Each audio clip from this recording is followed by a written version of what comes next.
இன்றைய வானிலை தொடர்பான தகவல்களை அறிந்து கொள்வதற்காக வளிமண்டலவியல் திணைக்களத்தின் வானிலை அதிகாரி கே சூரியகுமாரனுடன் நாம் தற்போது தொலைபேசி ஊடாக தொடர்பினை ஏற்படுத்துகின்றோம். வணக்கம்.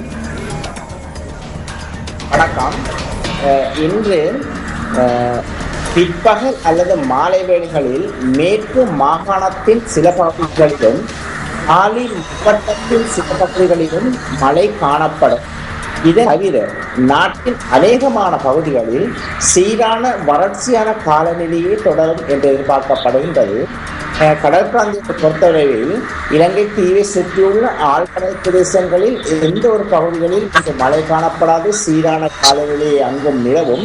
கடல் பிராந்தியங்களில் காற்றின் வேகமானது மணித்தாட்டுக்கு 20 கிலோமீட்டர் முதல் 40 கிலோமீட்டர் வரையான வேகத்தில் வட கிழக்கு திசையிலிருந்து காற்று வீசும்.